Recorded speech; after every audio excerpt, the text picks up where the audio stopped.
Assalamu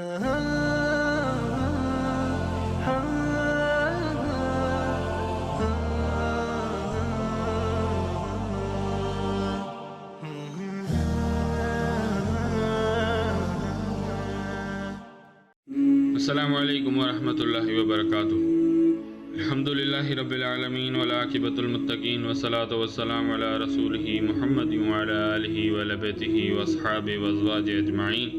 Iyaka na'budu wa iyaka nasta'een. Rabbi shrah li sadri wa yassir li amri wahlul 'uqdatam min lisani yafqahu qawli. Allahumma anfa'ni bima 'allamtani wa 'allimni ma yanfa'uni wa zidni ilman walhamdulillahi ala kulli hal.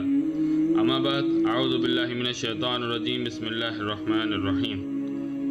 Ikhwani, in Makkah, torture on believers and on Rasulullah sallallahu alaihi wasallam was increasing.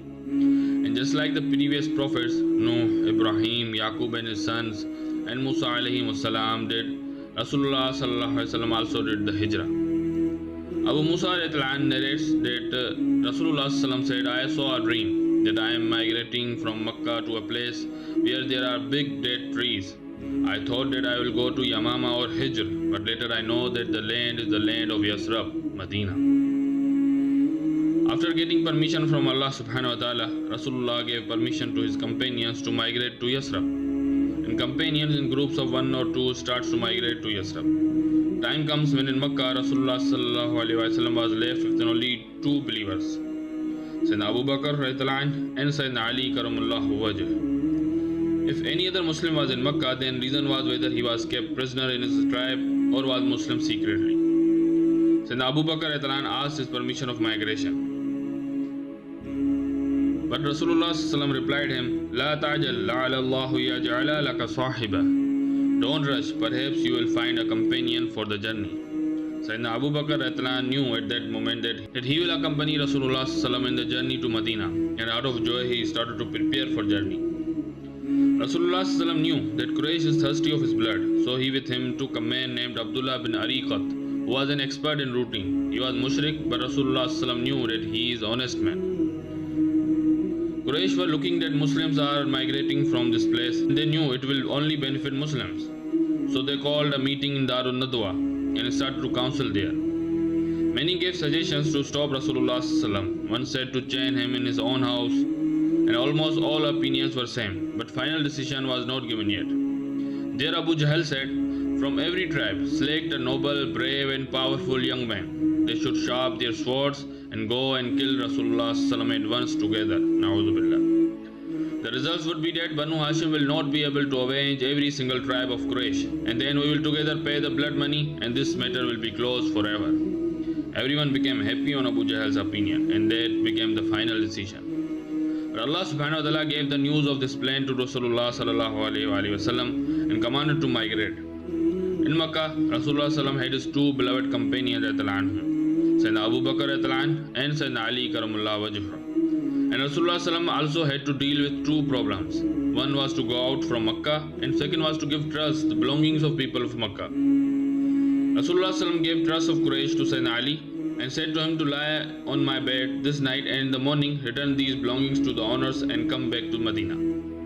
What a brave man was Syedna Ali and went to Syedna Abu Bakr's house and took Syedna Abu Bakr with him, and in the middle of the night migrated from Makkah. Rasulullah took his friend Syedna Abu Bakr with him and took the route. Syedna Abu Bakr sometimes walked in front of Rasulullah, sometimes walked at the back of Rasulullah. At last, Rasulullah asked, Abu Bakr, what are you doing? Abu Bakr replied, إِذَا كُنْتُ خَلْفَكَ خَشِيَةُ أَن تُؤْتَ مِنْ أَمَامِكَ وَإِذَا كُنْتُ أَمَامَكَ خَشِيَةُ أَن تُؤْتَ مِنْ خَلْفِكَ. When I walk at the back of you, I start to fear that enemy will attack you from front. And when I walk in front of you, I start to fear that enemy will attack you from the back. Rasulullah was walking on their toes, so that the searchers could not find the prints of their feet.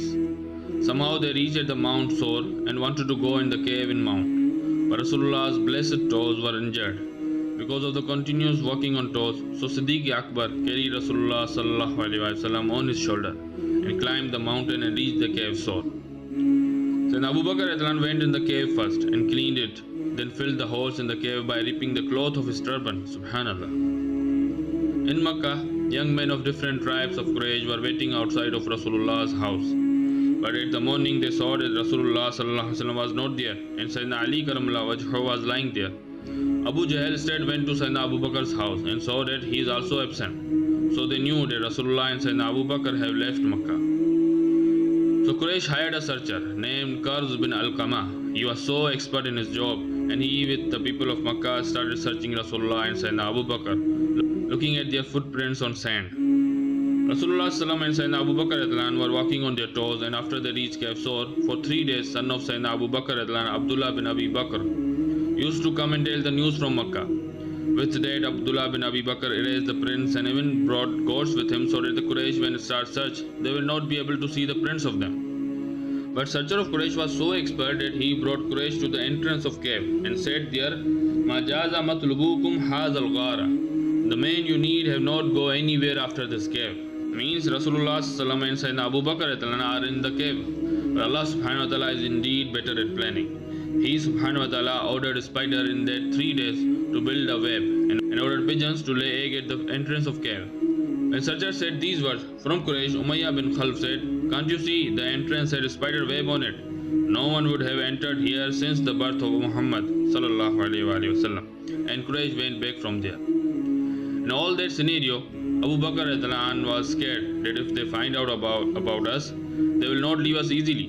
But Rasulullah ﷺ said to him, and words of Rasulullah ﷺ and the fear of Abu Bakr are also taught by Allah subhanahu wa ta'ala in Surah Tawbah.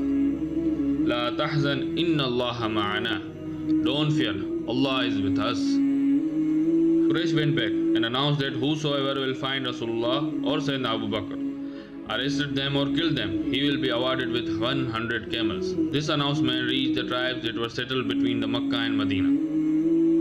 Meanwhile, Rasulullah ﷺ then sent message to Syedna Ali Karamullah Wajhu to send our router Abdullah bin Ariqad and send our camels with him. Abdullah came and Rasulullah ﷺ and Syedna Abu Bakr started their journey to Medina. Suraka bin Malik bin Josham was a brave man of Banu Madlaj. His tribe was little far from Makkah. He also heard about this big reward of 100 camels, and he started to search Rasulullah and Syedna Abu Bakr. After 2 or 3 days of journey to Medina from Makkah, Suraka managed to find them. Suraka himself tells the whole scene. I heard Rasulullah ﷺ reciting Quran on his camel. He was sitting calmly. However, Abu Bakr was looking everywhere. Suddenly, the front legs of my horse, till his knees, stuck in the sand. I fell down. I somehow took horse out. After that, I knew that he is Allah's true messenger. So I called them from far that give me peace, and they stopped and I went to them. Suraka asked Rasulullah ﷺ that if you need anything for the journey, I will provide it for you. Rasulullah ﷺ replied, just don't tell anyone about us. At last, after 15 days, journey filled with struggles and hardships, and Rasulullah ﷺ with friend of cave reached outside of Medina. Rasulullah ﷺ stayed at the house of Kulsum bin Hadam of Banu Umru bin Auf, and Sayyidina Abu Bakr became the guest of Kharja bin Zayd. Rasulullah ﷺ went to Banu Najjar from Quba, and everyone was saying to Rasulullah to come and live in their house. But Rasulullah's camel Qaswa stopped at the empty ground in front of Abu Ayyub Ansari's house. This place was of 2 orphans, Sahel and Sohail. Rasulullah ﷺ asked them to sell their place, but they said, we want to gift you. Rasulullah ﷺ refused that, and everyone like Abu Ayyub Ansari, As'ad bin Zarara and Ma'az bin Ufra wanted to pay, but Rasulullah ﷺ didn't accept that. And on behalf of Rasulullah ﷺ, Sayyidina Abu Bakr gave 10 gold ashrafis to them. Subhanallah, there is always Abu Bakr. And then their Masjid Nabawi built. Sayyidina Abu Bakr was given a land near Masjid Nabawi by Rasulullah ﷺ, and Sayyidina Abu Bakr built his house there.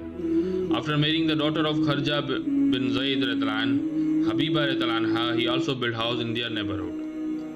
So dear brothers and sisters, this is for today's video. We'll come back with the next video on this series, inshallah. May Allah subhanahu wa ta'ala accept this from me and you, and grant us the hidayah to follow the sunnahs and teachings of Rasulullah sallallahu alaihi wasallam, and grant us the shaur, the intellect, that we inshallah have a lesson from the life of companions radhiyallahu anhum ajma'in. Ameen. Fi amanillah.